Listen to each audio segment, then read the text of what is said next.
आज करूयात मेथीचे पराठे. 4 ते 5 तास अतिशय मऊसूत राहतात. सगळ्यात आधी हिरवं वाटण करूयात. लसूण, आलं, मिरची आणि जिरं याची पेस्ट करून घ्यायची आपण छान. गव्हाचं पीठ मी इथं 2 वाटी घेते आहे.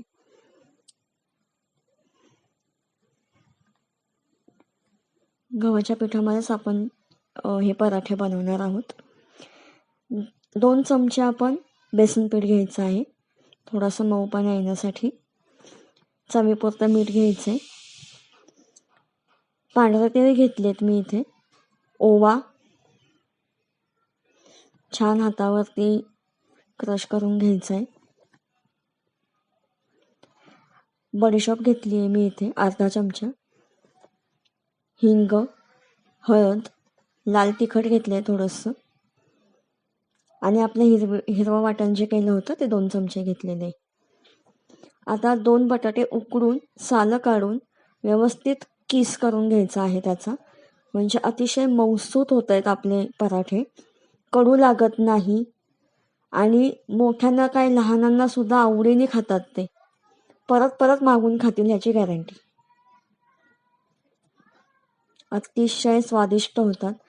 एक जुडी मेथी घेतली आहे मी छान निवडून, व्यवस्थित धुवून, चिरून. अगदी बारीक चिरायची गरज नाही आहे, ओबडधोबड चिरायची आहे.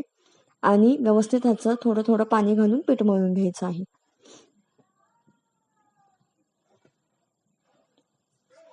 खूप सुंदर, पौष्टिक, रुचकर, स्वादिष्ट असे आपले मेथीचे पराठे होतात. पिठाला आपण मस्त 1 चमचा चांगला भरून तेल व्यवस्थित लावून घ्यायचं आहे, म्हणजे अजिबात पीठ हाताला चिकटणार नाही आहे. व्यवस्थित पीठ सेट होतं. तेल वगैरे लावायचं छान आणि एक 10 ते 15 मिनटं मुरत ठेवून द्यायचं ते भिजून.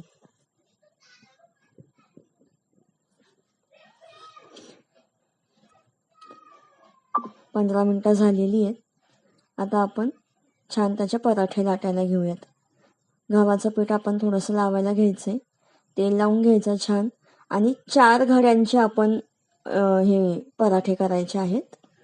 म्हणजे 4 घड्यांनी, आपण चपात्या 3 घड्यांच्या करतो, पराठे 4 घड्यांचे करायचे. म्हणजे जसे लेयर्स सुटतील तसं ते मऊ पण होतात आणि खूप वेळासाठी ते मऊ राहतात. म्हणजे अगदी तुम्ही शाळेमध्ये मुलांना डब्याला देऊ शकता, तुम्ही स्वतः डब्याला घेऊन जाऊ शकता. अजिबात पराठे कडक किंवा वाताड असे होत नाही. अतिशय मऊ लुसलुशीत पराठे राहतात आपले. छान असे खरपूस मस्त दोन्ही बाजूनी छान भाजून घ्यायचे आहेत.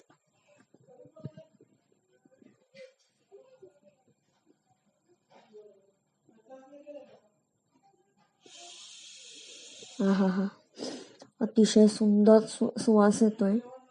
खूप सुंदर होतात हे पराठे. नक्की करून बघा तुम्ही.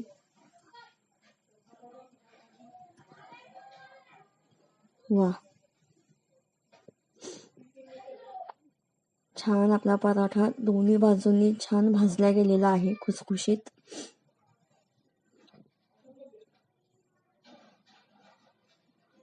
वा,